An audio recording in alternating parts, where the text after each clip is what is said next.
I'm Alex Julius. I am a project manager with the Davey Tree Expert Company out in Kent, Ohio, but I live here in Urbana. I'm a board certified master arborist, certified tree climber, and tree risk assessor. And my primary role is in educating arborists on how to climb trees safely. But I do enjoy these opportunities that I get to work with the public and teach them about proper tree care and mostly about hiring professionals for work instead of DIY. It is a profession. So it's great to be here and to share with you some information about young tree pruning. You'll see a lot of my pictures are with mature trees. That's because it's a lot easier to see the architectural issues that we have with trees once they're mature. But a lot of what we're going to be doing is with young trees. So we'll start off, I always like to start with sort of the primary resources, where to get your vetted information, just because it's so easy to go to Pinterest and YouTube and now TikTok and all of the things. So that way we make sure we're pruning to industry standards. As arborists, we all work with very specific standards. The main one for tree care practices, it's called the ANSI A300. And this tells us about how to assess trees for risk, how to prune them, transplant them, fertilizing, managing roots, soils, all of that is all in this book. And I'll have them here if you want to take a look at them after. Then from there, the slightly less boring, so these get progressively less boring. That's very dry. That's for writing bids for jobs. This is the best management practices for pruning. This gets you into a little bit more of a how-to of pruning and is decently general, but gets you a much more illustrative picture of pruning. This, I think, is a great sort of starter when you're starting to do your own pruning. Chris Lilly is an expert in this space, and Andrew Pleninger. It's the ABC's field guide of pruning and sort of gets you that step-by-step how to make decisions about young tree pruning. And then getting further into it, our expert, Ed Gilman, he is retired from the University of Florida. He talks about structural pruning in this one, and then the biggest, beefiest, most beautiful, it's full color. I don't get any royalties for this, don't worry. This is a great book on pruning. If you're at all interested in getting into this is sort of the book on pruning. All right, so with that, I will get started if I remember where my clicker is. Feel free to stop me at any point. I don't want to just talk at you for an hour. If you have any questions, feel free to interrupt.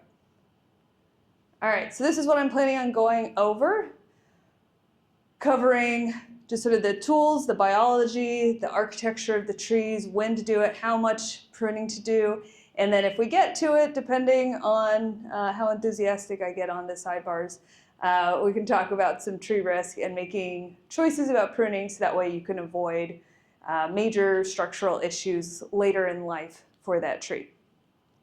A lot of these pictures you'll probably recognize your own town a lot. I drove around Urbana and Champaign and got some photos. So it's either Urbana, Champaign, or Paris. So, you'll figure it out. So starting off with pruning tools, it's important to have the right tools to do the job. And starting off with our smaller cuts, we've got our hand pruners. Felco's are a great brand. There's some other really great brands out there. But mostly you want to make sure you have bypass blades and that you're not just chomping down, crushing the stems. So bypass hand pruners. As we get into some bigger cuts, you can get into those loppers. I decided not to bring those into the library, but loppers are also great for making slightly larger cuts when you're getting into those 2-inch sort of cuts. I use those a lot, but I don't climb with those. So then we get into the even bigger cuts, hand saws. You've got a lot of options with hand saws. I see people using like carpentry saws, those sort of things, woodworking saws. Those are meant for wood that has already been milled, dried out. It's not meant for trees. So if you get these hand saws, they have a tri-cut blade. and they'll cut a lot more quickly. They also cut through skin and fingers very quickly, so use them with caution. But you can get them in, this is a straight blade, you can get them in a curved blade,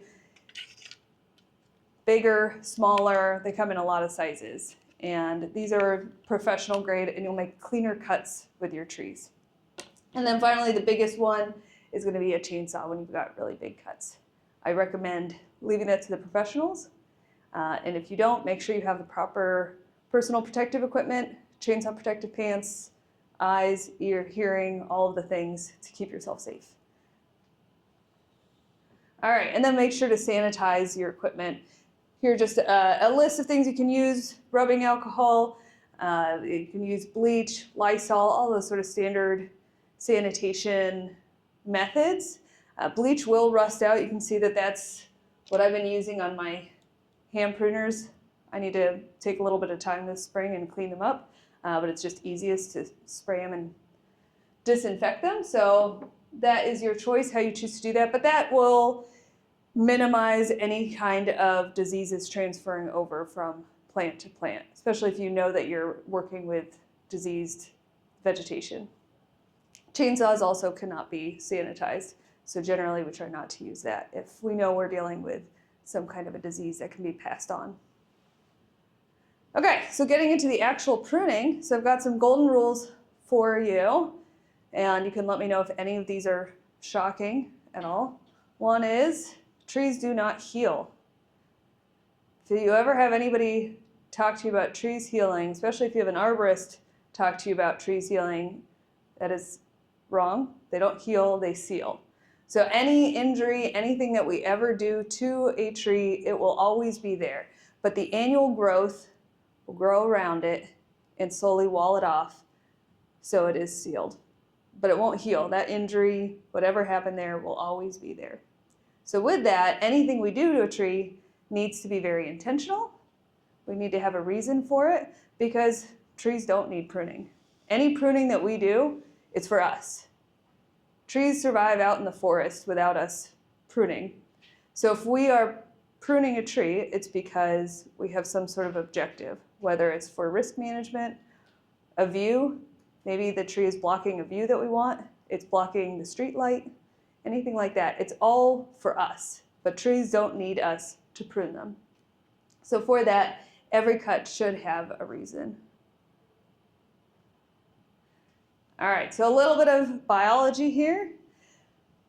Branch collar, that is the overlapping tissue. You see that little swelling? The laser pointer does not work on a TV, but do you see that little swelling around the branch at the base there?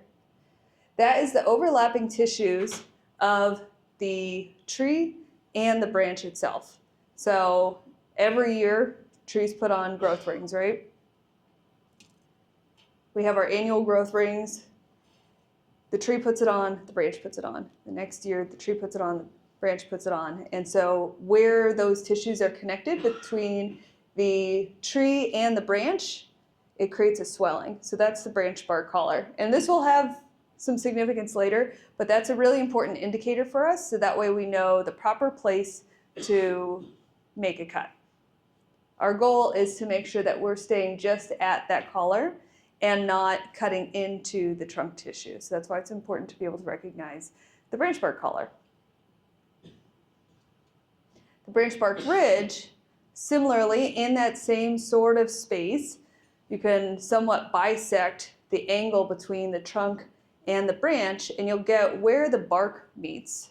So the tissues inside the tree, those are coming together and forming that swelling for the branch bark collar, or for the branch collar. But the branch bark ridge is where that bark is coming together, and it kind of makes a little swoop up if it's a wide enough angle. If it's a narrow angle and you're starting to get the bark pinched, then you end up with what we call included bark. So now you don't have this ridge up, but it sort of ridges down, and then over time you end up with more of this look. So this is non-living tissue, and we don't have as strong of a union. So all of these are indicators for us of, is this going to be a problem later? If we have this nice ridge here, a nice wide branch union, that's going to be a stronger union, something that will endure over time. When we have this tight union, where it's connected just by bark, and it's not a strong union, that's something that we want to consider for either reduction or removal at some point. So I'll go more into these details, but the biology, these terms of included bark, branch bark ridge, branch collar, are all important as we start to make our decisions about what to prune. So back to trees don't heal, they seal, right? There's a model that was sort of discovered, figured out back in the, I think like late 90s, called codic compartmentalization of decay in trees. It's an acronym for that. So the idea is that trees have 4 walls and how they respond to decay, respond to an injury. So wall 1 stops the spread of decay up and down. That is our weakest wall. Do you ever see a hollow tree just standing? And they're still standing, right? We've got a hollow tree, it's still standing. I have a picture, or not a picture, an actual branch here. You can see this hole at the top here and hole down here. So wall 1, weakest, it failed. Decay has spread up this sycamore. But it still survived for time, right? So wall 2 is stopping the spread inward. So wherever that injury was at some point, it's stopping the decay from making its way in the tree. Wall 3 is around radially. So when you see, say, you see injuries from a car hit a tree, right? We see that decently, okay? You'll see that injury off to the side, but then you won't really see it make its way around that much if the tree is vigorous and can respond to it. So getting stronger, and then wall 4 is that strongest one. That's the new growth that comes after the injury, and it's chemically stronger than what was there before. So you can see this nice response growth. I'll point to it. This is what we call response growth. It's that nice, beautiful donut. We see that after a good pruning cut. That's the tree's response to decay, and that's that 4th wall. It's the strongest. So our ultimate goal is to make sure we don't damage that response growth, that wall 4, to make sure that decay doesn't spread any further. Does anybody remember there was a large hackberry in Urbana on Kohler Street that was removed probably about 10, 11 years ago? It was decently controversial because it was such a massive tree in Urbana, had I think like 6 some cables in it. It was a pretty beefy tree, and from the outside it looked like it was maybe in good shape.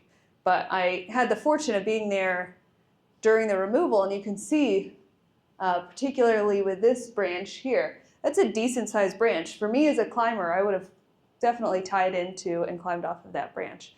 But look at how little wood is actually remaining on that. There was not a lot left. Wall 1 had failed, and it was continuing to get worse. There was a lot of decay in it. These are things that we can't see from the outside, but through certain tools that we have in our toolbox, we can discover this, and hopefully before someone's actually climbing in it or before a storm comes and takes that down. Those are the things we're sort of trying to avoid. And as I mentioned, which wall is the strongest? 4. Yep, the response growth. This is what we call ram's horns. So when we see that sort of growth around, that's that annual growth. So at some point there was an injury, and there's now a chemical reaction, and the tree has responded, and the annual growth is trying to close off and seal that injury. So it hasn't healed, it's sealed. So the tree it worked hard, it tried, but ultimately we humans come in, and because of risk factors, it needed to go. All right, so I mentioned that we're doing this for us. We need to have an objective. So before we actually prune, we need to know why it is that we're pruning. That's sort of the main thing. It's pretty hard to move forward if you don't know what the goal is, Because if the goal is for a vista, it's blocking a view, then that's where we're going to focus our energy for the pruning. We want to probably raise, but there's a chance that it's too tall, so we're actually lowering. So we need to know what that goal is. Or if it's for risk, then we're focusing our energy on those bad unions or something else that has come up, an overextended branch that we're worried is going to break off. So knowing what your objective is step one. These are, per our industry standards, these are the objectives that we're usually working with. As arborists, we don't generally focus on fruiting or flowering. We sort of leave that to other occupations. We're mostly focused on these more structural issues and how trees interplay with the urban environment. So taking a look at, this is a fun tree, right? You think this is Urbana or Paris? Paris. This is a good quiz for this. Urbana or Paris? Yes, this is Paris. And what do you think their goal was? Power line or something. Yeah, right. They've got lights right there.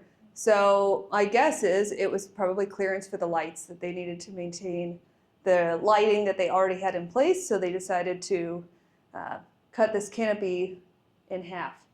And the irony is, as horrible as I think it looks, it seems to be doing fine. Trees make liars out of us all the time. But something like this, something extreme like this, trees can handle it if done over a long period of time. If you cut that canopy in half one day, it's not going to be great. The tree's going to have a hard time recovering from that.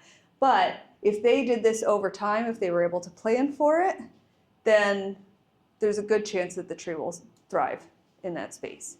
And again, with the pruning methods that they use out there, their street trees last a lot longer than ours. I mean, you'll see huge diameter trees. And then for us, any guesses on how long our street trees tend to last in the States? 10 to 15 years, right? You can't get much from a tree in 10 years. It's already 5 years before it's come from the nursery, more than likely. So yeah, we don't have long for our street trees. So they're doing something right out there. Okay, so the actual pruning cut that you're making does matter. So I have in here maple, ash, dogwood, horse chestnut. What does that mean? What that means is, so there are different species that have their bud growth is in a certain what we call branching arrangement. And so the maples, ashes, dogwoods, and horse chestnuts are oppositely arranged, which you can see right here. What that means is that buds are growing from opposite sides of the branch. And so that dictates one certain cut. You can see where my red line is, that I might make a cut right there, straight across. Comparatively, you can see on the right, I don't remember what that species was, but it's not going to be one of those. An alternate branching arrangement, then I'll make that kind of angled cut. And the goal is to minimize how much work the tree needs to do to seal off the damage that I just did. So there is now sort of some conflicting research. There's more hopefully coming on whether or not that angled cut is still something we want to do. It's been our understanding for a long time to do the angled cut. Now there's research on, well, we're making a larger surface area cut. So is that the right thing? This is a great thing about arboriculture. We're still discovering new things about trees, and I don't know exactly the answer yet. But for now, this is what we're doing.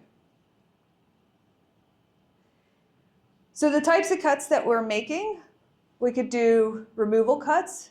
The goal of that is to entirely get rid of that branch. Our goal with mature trees is to minimize how many big cuts we're doing, how many full removal cuts that we're doing. And so with that, we can make those when the tree is small. Have sort of a plan in mind of what the mature tree is going to look like and make selective cuts while it's young so we can minimize big cuts in a mature tree. So full removal cut, if you can see where the swelling is, potentially see where the branch bark ridge is, We made that cut just at that branch bark collar. And a good cut will form a donut. It looks like the bark is covering that. It looks like I can still see some response growth right there. That wall 4 is coming around. And then we want it to have a nice donut and sealed off from the damage that we just did. And the tree has now sealed it. So that's a good cut. We can also make heading cuts. So this might be a choice when we want to reduce height, say for instance, or we're making a plan to eventually fully get rid of the parent branch, but we want it to still have some time to grow at the base. So what do I mean by that? If we completely get rid of all of the stems along a branch, it's not going to put on the same sort of annual growth swelling that we get with all of those other side branches. We're doing what we call, I think my next slide is on lion tailing. Yeah, when we have this sort of lion tailing here, which is what's in the bottom right, we don't get that nice taper anymore because we don't have all of that annual growth from all of the other side branches. So what we could do is instead do these heading cuts, allow it to still grow a little bit more growth off on the main part of the stem, but ultimately we're minimizing that size and we're not letting it get too overextended from what we actually want it to be. So a cut like this is sort of considered temporary. We want to make sure that normally we want to make sure that any lateral that we're leaving, see how we have this one last branch. If we wanted to have that branch endure over time and be a long part of the architecture of that tree, we want it to be at least 1/3 of the diameter of the parent stem. This one seems smaller than 1/3, right? We're not planning on leaving this forever. We're just doing this for taper and for some future growth. But a permanent fixture, we would want to make sure it's 1/3. So this will eventually go. But a bad heading cut is something like this at the top, where all we have is the parent stem. We've cut it indiscriminately. We would consider that a topping cut. That's not great. That's when you get all those growths of lots of shoots coming out, what we were talking about with crab apples. This is super common. It makes for branches that are not well connected to the rest of the tissue. It's not a good union. A lot of decay can come in because the tree's not going to grow around that as well. So we generally want to avoid these cuts that are not near buds.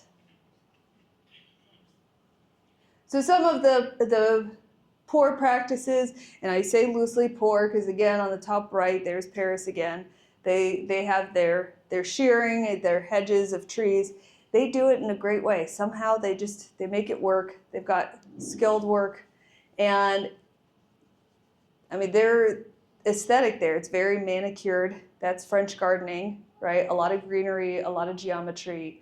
They've got a lot of science and practice behind that. We're generally not doing that, but it works for them. So just to explain some of these, so on the top left, that's what we'd call a stub cut. So the branch was not taken back to the collar. A stub was left. So that just means it takes longer for the tree to seal it off. And you would see annually it would grow, and then you end up with this long kind of stub and growth around it, which you could still go back. This is actually a great method if you can't see the collar. You could cut to that point, give it a year or so, because the collar will become more evident once the branch itself is dead, and then you could make that cut. However, if you leave this for years and years, and the tree has grown significantly around it, so now say you have this far is trunk tissue and you still have this stub. If you don't like how it looks and you want to get rid of that stub, only cut as far as to the trunk tissue. Don't cut into the trunk tissue. You're now stuck with that stub. But you can get rid of what the tree has not sealed off yet. Does that make sense? Mm-hmm. Yeah, right? Yeah. Perfect. Flush cuts, bottom left, that's when we've gone past the collar. We've gotten into the trunk tissue. That's going to be really bad for the tree. It really opens itself up for decay. It's a poor practice that we see. Sometimes it's aesthetically, people don't like the look of the collar and the fact that we have this sort of budding out. It's the tree. It's beautiful. We love trees for trees. Don't make flush cuts. These topping cuts in the middle bottom there, that is also, it's getting rid of so much of the photosynthetic material. That's when the tree will just sort of explode out a whole bunch of growth once again, and then we think, we've succeeded, I've done well, look at all those leaves. No, it's the tree going, you've gotten rid of everything I need to put on growth. I have no leaves left. And so it puts on this big flush of growth, and none of it is architecturally or structurally sound. So now we've got a risk factor, and it will decline over time. So not a great practice. We see this a lot with people who are not reputable in the industry, who are working without the proper training. We see this. And then finally, the line tailing on the bottom right. That's when we get rid of all of those branches on the inside and just leave little tufts like a lion tail at the top. Some people think that that looks nice, but structurally it's not great for the tree. So if you imagine a long dowel with a weight at the top, now that's what you have swaying in the wind. All of the weight's now at the top. The tree has not had time to put on growth and taper, and that's when you see branches just snap, because they don't have the structural integrity to handle all of that weight at the top. Yes, please interrupt me. Yes. People used to seal those with something. Do they still do that? Is that what So I'll repeat for the online people. So with post pruning cuts, is that still a practice for painting cuts? Is that your question? Yeah, so that was a belief at some point that if we painted cuts, it would keep decay out. And bugs, yeah. So what's been found is that actually trees are really good at doing what trees do, and we just need to kind of stay out of their way. So it's not a practice anymore, with the exception of if we're pruning oaks when we shouldn't be pruning them. Oaks should only be touched in the winter before their buds are swelling because of really bad diseases that can come in and affect them. So if we're making pruning cuts on an off season for oaks and potentially moving forward other species depending on what sort of diseases come into our region, then we would paint those. But for the most part, we don't need to paint them. It's a great question. It's very hard to undo some of the practices that have been in place, and so that's one of them that sometimes clients will ask for cuts to be painted, but it's not an approved practice anymore. Thank you. I don't want to talk for the whole hour. If you have questions, please interrupt me so that way you can stop hearing me for the whole time. So, all right. So we talked about developing taper. We don't want to be lion tailing. So you can see we've got a lot of cuts here down the same branch. This is something that can be planned over time. If someone didn't like the architecture of the tree, they could have done this when it was a lot younger, smaller, and planned it out over time. This is very dramatic for the tree. Also leaving dog ear. This isn't the worst thing in the world. So the dog ear is that little bit that's poking up at the top. It's just more work for the tree to have to seal around it, to grow around it. It's generally associated with poor work positioning, like when we just barely get to that cut and we've got that long pole saw so we can do our own tree work and we can barely get to it, and then we're compromising and accepting a bad pruning cut. And oftentimes we end up with a dog ear. So just one thing that we can do to make better pruning cuts. There we go. A little arrow. Nice. So we would have wanted to make that cut right there. You can see that swelling in that spot. That's the collar right there. With any of the sizable cuts that we want to make, we want to do a 3-part pruning cut. And so the first one is an undercut. We'll make it about halfway. Second one will be a little bit further out off the top side. At this point, now you've cut through all the tissue, you can snap that off and throw it away. You've gotten rid of most of the weight of whatever it is that you're cutting. And then the final cut will be at the branch collar. You might be asking, why do I do this? It's a lot of work. Why make 3 cuts instead of 1? Because generally with all the weight of a sizable branch that we're cutting, it could tear down. Have you ever seen where a branch breaks out, especially after a storm, but sometimes it's with our pruning. If you just made 1 finished cut, there's a good chance of it tearing at the bottom, and now we've cut into that trunk tissue, and we're trying not to cut into the trunk tissue. So making a 3-part cut, an undercut, uppercut, toss the weight away, and now we can take our time without having to also hold a branch. We're not doing this kind of an action. Then we can make it a nice clean cut and finish it up. How much should I prune? So for a tree that you just planted, if you can avoid it, don't prune anything. You just planted it. It's already going through a lot, changed its environment, changed its soils, impacted the roots. So we do our best not to prune it. Anything that's broken, go ahead and get rid of it because it's not adding any value, but try not to touch it. A healthy young tree, once it's been established, at least for a year, give it a little bit of time, you can cut up to 33% of the live tissue to start to build out that architecture. And then once it's more mature, then we'll cut it down to more of a 25%. We don't want to get rid of too much of the photosynthetic material, so then we limit ourselves to 25% of the live tissue. So that's what we call a pruning dose, is how much we're actually pruning. Dealing with the sprouts, so we mentioned this earlier, is don't get rid of all of them all at once, but do it in a cycle. Give yourself a little bit of time. So for this specific one, these 2 branches right here will have come from what we call adventitious buds. They're just sort of latent buds sitting under the bark, and especially if the tree is struggling, which this tree is struggling, it's one of the street trees by me, it's having a hard time. So it starts to put out these adventitious buds and this growth, and it's not as structurally sound. Once again, it doesn't have that overlapping tissue like regular branches do. And so it might be tempting to get rid of both of those and think, oh, now I don't have to look at that anymore. But the reality is then the tree it's already tried to put on some more photosynthetic material, and we've said, haha, nope, try again. So what's it gonna do? Put on more of those. So then we're in this vicious cycle. So I got rid of 1 of those. This year I'll go back and I'll get rid of the other one. There we go, there's 1. Look at that. Now it doesn't look as bad. Still not great, but we'll get rid of that eventually. And then intervals, we'll do it every 3 years or so, depending. It just depends on how vigorous it is.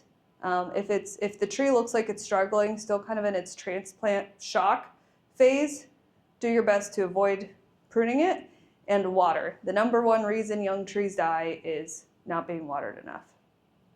So water the heck out of it, and then prune it every 3 or so years, depending on what you're seeing.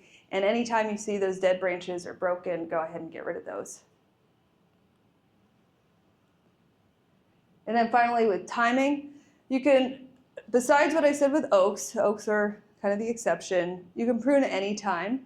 We generally avoid spring just because that's when the bark is the loosest, especially on some species. That's when we see a lot of sort of sap running, and especially homeowners don't find it very appealing, or they get scared of, is my tree dying? It seems to be leaking.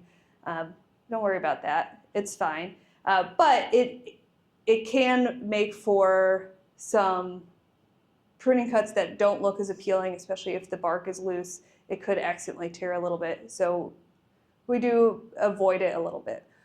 Winter pruning is great. Summer, fall, it's all fine. Again, it's all for us. So the tree will be fine. All right, so what you came here 35 minutes in, you wanted to know about pruning trees. So how do you decide what to prune, when to prune, all that kind of stuff, right? Are we ready for this? Whew, yeah. Okay, so step one, we've got to figure out if it's an X current or a D current tree. Oof, big terminology. The way that I remember this, I spend all my time in adult learning, so I love these sorts of, how do I remember? So an X current tree, if you imagine the letter X and sort of bring it together, X current is an upright single stem sort of a tree. So right here we've got a metasequoia, beautiful tree. They always have that one stem, or should have that one stem to be structurally sound. D current trees, imagine the letter D, capital, on its side. We've got that broader canopy where you don't have that strong central leader. Oaks are a lot of that, except for pin oaks. Pin oaks are a nice X current. But where you've got a lot of branches that are main leads. I think I have a D current tree. There we go. Look at those D current trees. So imagine that sideways D. And that's important when making your decisions about how to come up with what the major architecture of the tree is going to be, because it's best for us if we can kind of respect the natural architecture of the tree. If we're trying to take a D current tree and turn it into an X current, we're going to be fighting it its whole life. It's not going to be great. So do your best to respect what the tree is going to naturally want to do, and then your life is going to be easier. All right, so D current tree, X current tree. So you're going to figure out your leaders and then start to make your plan. So this is why I don't take pictures of young trees. This is horrible, right? Whew, it's hard to tell.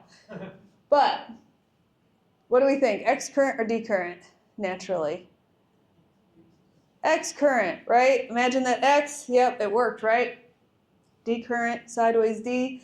So ultimately, we want to make sure that we have one strong leader. And I can see at the top, there it looks like three kind of main little growths that are maybe competing to be the leader.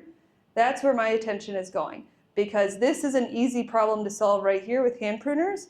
Once this tree is big, mature, that's going to be a problem. So number one, I want to establish my leader and selectively prune off, because there are three, depending on how vigorous this looks. If it looks like it's in good shape, or if it looks like it could be struggling, I could either remove two of them and leave the one, or I could remove one, reduce one, and then next year come and remove that other one. So we've established our single leader. So that's going to be my step one, is establishing what's my leader, figure out if anybody's competing for your leader, and then going from there. Look at that. Okay. Then I want to come up with what are going to be the subsequent main branches. And if we remember, and actually I say remember, but it's a weird concept. Trees don't grow up in their branches, right? If you see a label on a tree, especially at a garden, they're not making their way up the tree. They stay at the same height. So even though in the middle center it's growing up, the rest of the branches are going to stay at the same height where they are right now. So a lot of these lower branches that we see, especially on mature trees, for us, those are going to be temporary branches. We're going to leave them there to help the tree build taper, to grow out, build some more structural integrity, with the plan that eventually those are going to go. Because that's on a parkway. That's probably going to end up hitting a pedestrian at some point, or it's going to be in the way of visibility for a car. We have certain clearances we have to maintain over sidewalks and streets. So a lot of this we're looking at as a temporary branch, and that's okay. That's great for it. So we're going to plan what's going to be our scaffold, our main branches, what are going to be the major mature branches that will stay, and then which ones will be temporary. Which ones are we planning that will help build out the taper of the tree that eventually we will get rid of. So there's the main architecture of that tree, and eventually we might get rid of some of those, depending on the species. Here's one. So I mentioned that any of these problems that are a problem right here, they're going to continue to be a problem right here. So we can see that this oak grew with two major stems. That was a problem very early in the stage of that tree. It would have been a much easier problem to deal with when it was a wee baby, but now it's a much bigger problem. You can see a large crack has developed right in the center here. We've got included bark. We've got a huge, what we call a lever arm. We've got all of that weight sort of tilted away on the left there of a large trunk. So something that we can see here in its mature stage would have been a lot easier if we had established our main architecture, come up with, this is an ex-current tree, coming up with what's competing to be the leader and get rid of that early on. This tree has since been removed, fortunately, because it was on a major thoroughfare in Urbana. But again, going to the point of when we see these problems early, get rid of them. It's a lot cheaper to just get the hand snips than to hire an arborist to come and get rid of half of that tree or the whole tree. So there was the crack that was in the middle of it. I was keeping an eye on this tree, and it was actively getting into the stage of failing. Okay, so if we've established the main architecture, then we can start to get rid of what's competing for being the leader. So we can see some other, look at that. Oh, that's competing. That's competing. Oh, this is my street tree. Yep, this is one that I want to deal with. So I've got that main leader in the middle, but you can see I've got two large laterals that are really competing to be the leader. They also are a very tight union, so they're not structurally well connected to the tree.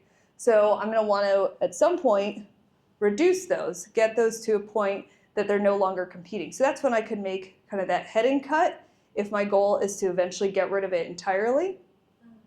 Or I could make a reduction cut, so cut it back to a branch that is at least a third the size of that branch, so that way it can still sustain the growth of that tree, but it won't be competing for the leader anymore. Oh, there's another one. Oof, too many. Okay, so we've established the main architecture. We can look for any diseased branches. If we see some major fungal decay, if we see all of these, well, we can, so a term from a coworker of mine who's a mycologist, she calls them baby mushies. If you see a lot of baby mushies on the branch, it's dead. The branch is done, it can go. It's a definite indicator of decay. And all of the, when you have lots and lots of fruiting bodies on the outside like that, those are killing, eating what's on the outside, which is the sapwood. That's the living tissue, and that branch is just done. When you've got the big conchs, when you've got like 2 or 3 big growths, that's mostly more likely eating the inside, the dead tissue, depending, the tree can handle that a little bit better. It also makes a difference where it is in terms of risk. We see this on branches all the time. That's common. When you see it on the main trunk, that's bad, because that's the main structural integrity of the tree. We don't want to see decay in the main trunk. All right, so we can go ahead and get rid of that. Now we get into some more fine issues. So back to, we're making pruning cuts, determine the main architecture of it, determine who's competing with being the leader, getting rid of dead, dying, diseased, all of that. So now we're getting into the finer details of pruning. And again, this is all for young trees, but hopefully you can see it a lot better on these more mature trees. So we're looking for those narrow angles. And why again are the narrow angles bad? What do we end up with? Remember, the bark is coming together. We end up with included bark, which is not a strong union. So the wider that angle, the closer to 90 we have, the more structurally sound that branch union is. So these tight, narrow angles are eventually going to be a problem. Bad aspect ratio. What's bad aspect ratio? So we want to have the main trunk and any stems coming off of it to have, we want the parent stem to be roughly 3 times, if not more, the size of the lateral. When they're the same size, that's a lot of weight that's not as structurally sound as when the branch is smaller. So you can see here the main trunk, and it's too laterals are about all the same size, right? So they're all competing for being the leader, they're competing for resources, so we might reduce and then eventually remove. This is, again, something that should have been dealt with a lot earlier. Given the amount of rooting space, I'm not worried about this tree being a risk problem. It'll be dead before it's a risk. Here we go. Here's a better aspect ratio. So we can see where that lateral is decently smaller than the actual trunk. Does that look like a better aspect ratio? And do we like that angle better of that union? It's closer to a 90, right? Yeah. Beautiful. Okay. Here we go. Here's another aspect ratio. So we've got two stems that are similar in size. It's anyone's guess which one is the lateral, which one's the parent stem. This is what we call codominant leaders. Again, something that should have been dealt with when it was a small tree. Now, if we remove one of them, you're going to have what looks like half a tree because each one has not grown branches on the inside. So it's a pretty tough decision at this point of which one to retain. But if the plan is to retain this tree for a long time, it would still be a good idea to reduce one, allow the other one to start to adapt, put on some more lateral growth on the inside, and then eventually get rid of the other stem entirely, but give the tree time to grow around it. Oof, yep, that's bad. This is what you end up with when you have a bad aspect ratio and a bad union all in one. That's when the tree sort of splits off. That's definitely a risk factor. Too many branches too close together. Again, they're all competing. They've got overlapping tissues. That's great, but it's too much that the tree's going to really struggle to have a long life with all of that in one spot. Crossing branches, when they're rubbing all the time, it introduces decay, it opens up a wound, and then the tree is constantly trying to recover from that. So crossing branches are something good to deal with when they're still young, and then competing laterals. So this is similar to when you have too many branches close together and a bad aspect ratio. So all of these identifying bad branches are something that you can deal with as you see fit. This isn't a hard structured rule of what order to pick it from. Look at what seems like the worst culprit. If you've got what we call the codominant leaders, if that's probably the main issue to be dealt with.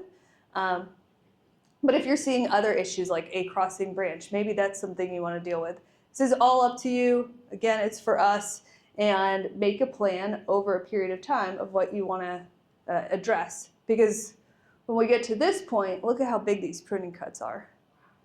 Those are big pruning cuts, right? Yep.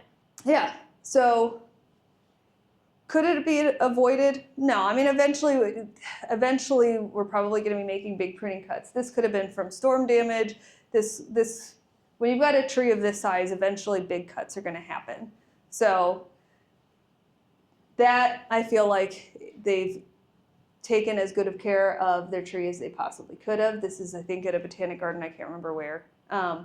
But when we see street trees with big pruning cuts, especially a lot of them all at once, then I have questions about the maintenance of it. And then we also have specialty pruning. So all of that, before, our goal is to really respect the natural architecture of the tree itself. But we also have specialty pruning methods that we can really go away from nature and make it look a very specific way. So when you see trees, especially fruit trees, flat on a wall, that's called espalier. That's one method that was used for gardens that didn't have a lot of space.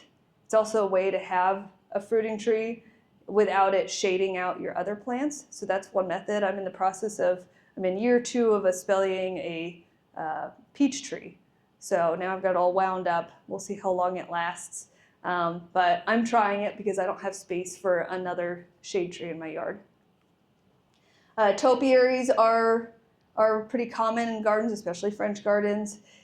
You can make fences out of trees. One of my favorites on the top left there, that's what we call coronet pruning. That's if you have a tree that maybe for a risk reason you're getting rid of it.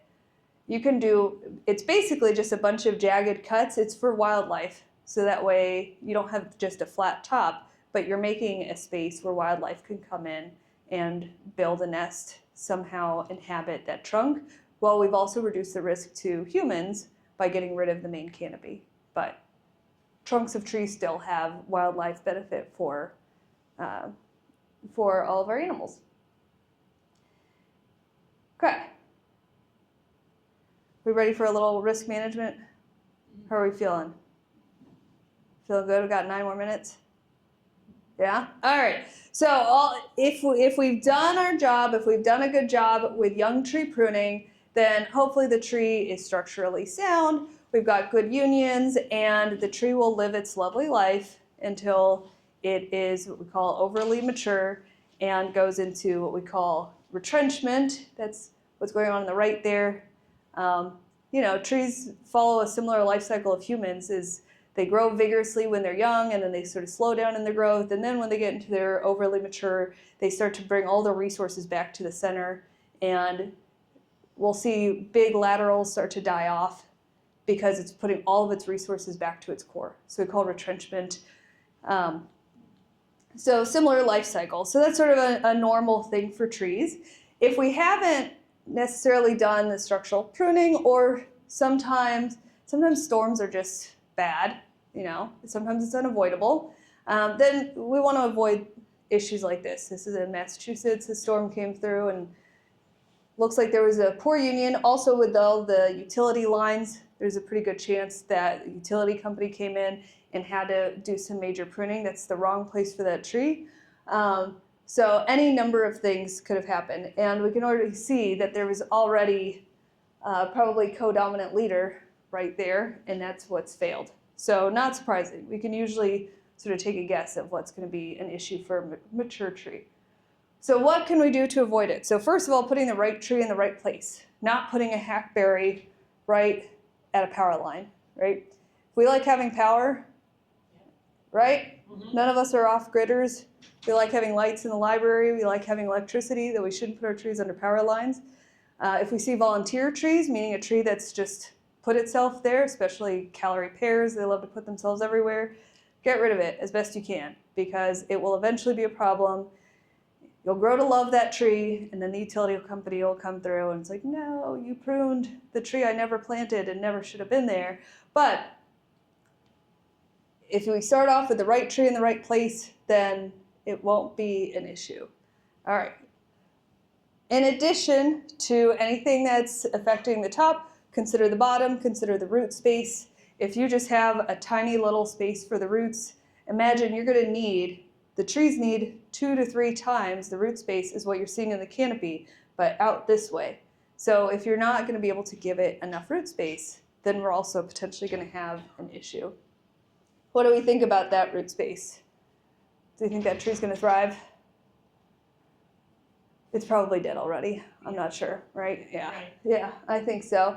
So this is a great age for this. We can start to do what we just talked about with the structural pruning, making a decision about the leader, starting to look at any competing laterals, looking for any of those architectural issues that can become a problem, and then making sure not to overdo it with that pruning dose, not to go over that 33%.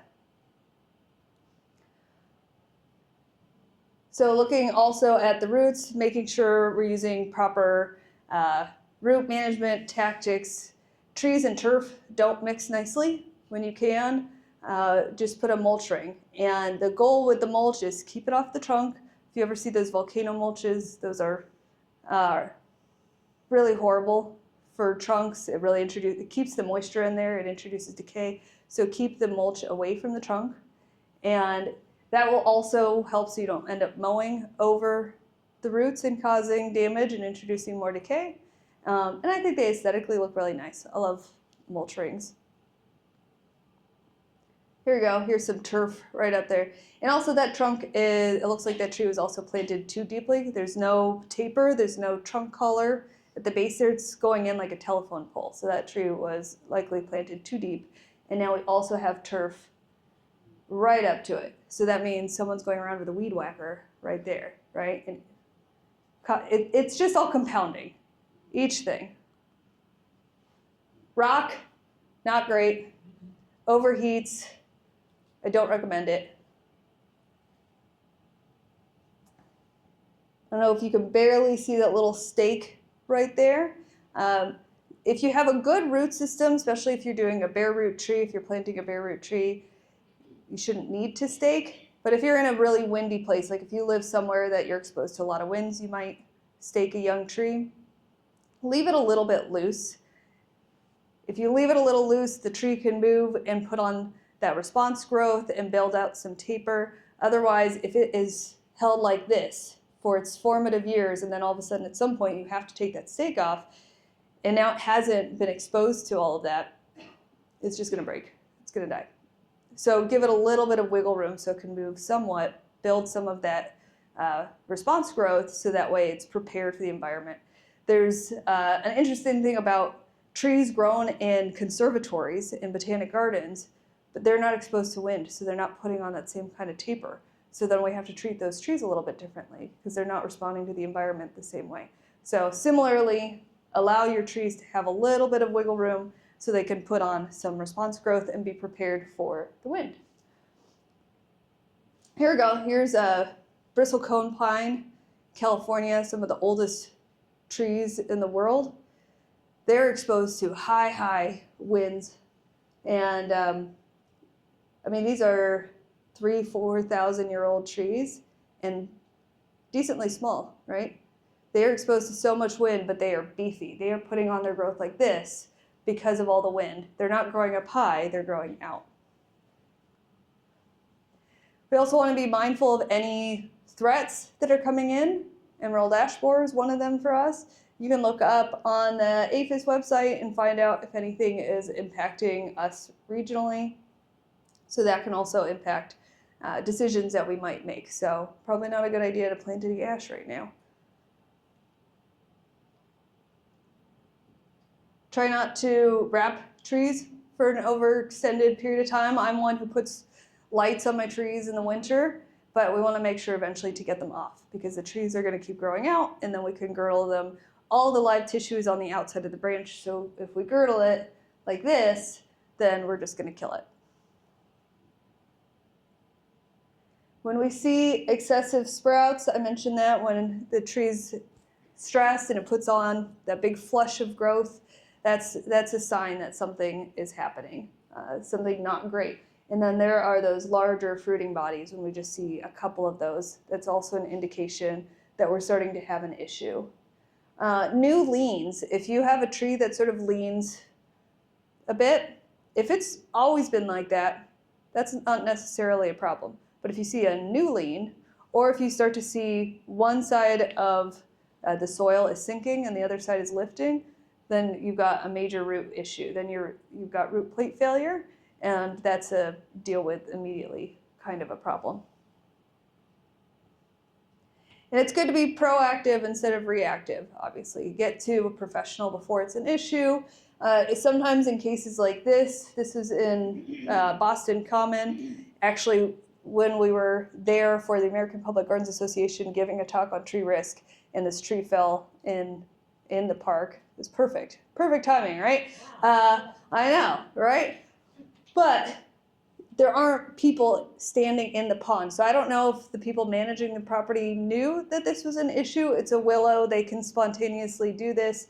But people aren't likely to be in the water in this space. So in terms of risk management, we're mostly concerned if it's going to hit somebody. Sometimes we know something is going to fail or feel pretty good that it's going to fail. But if we know people don't hang out there or there's not a structure we're concerned about, sometimes we can just monitor it and allow it to just sort of do its thing.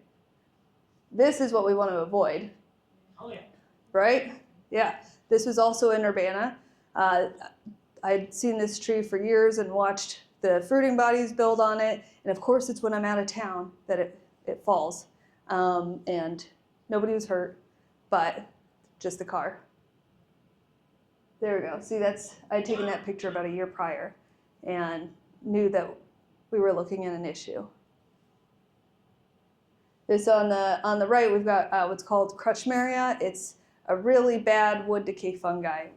It looks like dog poop on the side of a tree, but if you were to peel that off, you'd still see the bark itself. So it's a major indication of root decay. When you get to this point, definitely hire a certified arborist. You can also, if you don't want it removed immediately and you want to get an assessment, go to treesargood.org and find an arborist, find somebody who's tree risk assessment qualified, and get them to take a look at this.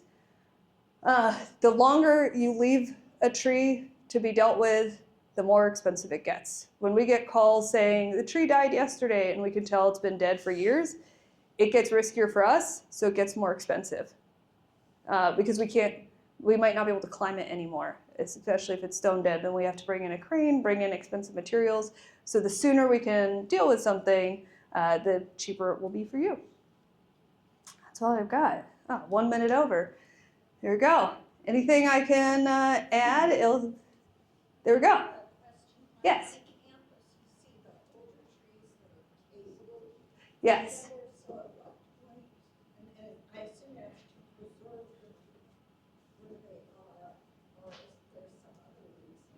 About the cabling?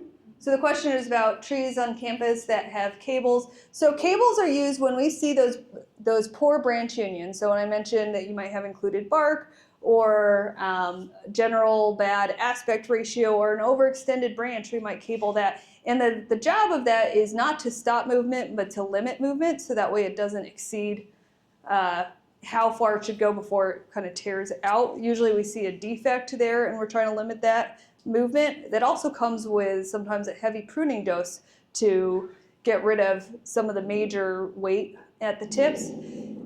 And it's a great way to try to extend the life of the tree. It's a risk management, a mitigation tool that we use is cabling. When we want to preserve a mature tree, when we've got a large canopy, we can put in a lot of cables. That hackberry that I showed early on, that one I think had 6 or so cables in there, and it's an approved practice. It's something that we do when the client wants it to just sort of keep it lasting longer, especially when we've got risk of long either this way branches, and usually combined with a bad union. Does that answer your question? Okay. Question. When you use mulch, in your front yard or backyard? Sorry, I'm struggling to hear you. When you use mulch, the wood chips. Oh, mulch, yes? Yeah. Someone told me it attracts termites. Is that correct? Okay, so the question is about if mulch attracts termites. I haven't seen that as an issue so much. So if you have mulch near your foundation, maybe it's a consideration. I know for me, I've got sort of cinder blocks at the ground, and then I've got wood paneling. I just keep the mulch off the wood paneling, so I'm not introducing just sort of moisture and wood together like that. But in terms of for the trees, we're not concerned about it. But that's why we want to avoid the volcano mulching and not have the mulch up on the trunk. Generally, we want it to not even touch the trunk. Give yourself a little bit of space. And one thing that I've noticed too, I garden avidly in my yard, and I was putting down mulch every year, and then noticed that trees that I'd planted at the right height were now buried. So this year I went through and removed all of the mulch from the last few years, put it somewhere else in my garden, and I'm going to put in a fresh layer. And I've seen that with some other really avid gardeners where we put on mulch, and people are like, actually, it was like a neighborhood panic. People are like, but it's turning into soil and it's adding benefits. I know that. I'm going to put more mulch and this is going to go somewhere else. But what's not great for my woody plants is piling it on, and now my tree is going to be too low. When in doubt, we want our trees to be above the natural soil level. If you want an excuse not to dig as deep of a hole as you should, it's better to plant your tree too high than too low, because we don't want that telephone pole look. We want to make sure that we can see that taper and then keep the mulch away from it. That was a long-winded way of saying I haven't dealt with termites myself. Does that answer your question? Yes. Okay. So my next door neighbors have a big fir our tree, probably 3 times as tall as this, Okay, 150 years old, that's great. but it leans. Okay. It's listing. Mhm. Our house is over here. It's back in the corner, so there's 4 homes that are gonna be impacted if it falls over. Mhm. And I think I will get the most root growth or whatever comes up. Yeah. So what can you do? So the is it I mean, could. it seems to be healthy, Mhm. but it's, So the important thing with leaning trees is to understand if it's a new lean or an old lean. So trees grow leaning sometimes because there was another tree at some point nearby competing for sunlight, and so now the tree's growing around to try and get to some sunlight. Or it was planted crooked. Like there are any number of reasons why you could have a leaning tree. Trees adapt really well to that. So where you'd normally have the center of your tree here, see how this is pretty centered? This was probably growing pretty upright. When you've got a leaning tree, depending on the species, if it's hardwood or softwood, it might put on larger growth rings on one side and smaller on the other to compensate. They're really good at adapting when they've been given time. And then some of the growth, the green part of it will also adapt. The question is, if it's a new lean, then if it's a root plate failure, if you're seeing that the lean is changing, becoming more dramatic, then we have concerns about it. Because if it's been a lean for its whole life or for a very long time, then the roots will also adapt. It's going to put on more structural roots. We have anchorage roots, we've got feeding roots, we've got different types of roots. And so if the anchorage roots have adapted to the fact that it's a leaning tree, then it can endure. But if it's a brand new lean, or if construction came in and somebody cut off some major structural roots, and now we're seeing more of a lean, then it can be concerning. So you might consider if any construction has happened nearby, if roots have been cut, and see if there's a sinking and a lifting on a side. Then that can be an indication that it's starting to lean more. What people can do is they can bring in a risk assessor to check the lean now, and then come in a year and see, is there a change in the lean? See if it's more and more dramatic. My neighbor has a decently large-sized spruce that leans. I just keep an eye on it. It's not going to hit my house, but I'm just curious. I just watch it, and it looks scary. If it were my first time seeing this tree, it does look like a scary lean, but it hasn't changed. It's just there, and the tree's adapted to it. So it really just depends on how long it's been leaning like that, and if there have been any changes in the area recently that would impact how the tree has adapted to it. My other question was about, urban trees that get planted in concrete areas, and then there's the school space. Yes. What's the lifespan of a tree in an area? The lifespan of our city trees is generally in that 10 to 15 year range. If there's no root space, so trees are living organisms. They make liars out of us. I can look at a tree and say it's going to be dead in a year and it'll live for another 100 years. Darn you, tree. Good job. So a tree that has no root space, it's likely that it doesn't have enough soil medium to stay moist for long enough. It will probably dry out. So we do want adequate soil space, but just the way we've developed in America with our urban forests, we don't generally have large enough planting beds for the size trees that we want. Using impervious pavement where the roots can't really extend past much of anything, a 4x4 square. Trees do the best that they can. They're amazing when they can find their ways to water sometimes, and then we get mad that they've lifted sidewalks and gotten into our pipes. We planted it there. So back to the very beginning of this is all because it's a human problem, not a tree problem. So yeah, it's hard telling if it will die in that small planting bed. The question is how long. It's a really uplifting way to end this. Can I have a question that ends us on a high note about trees?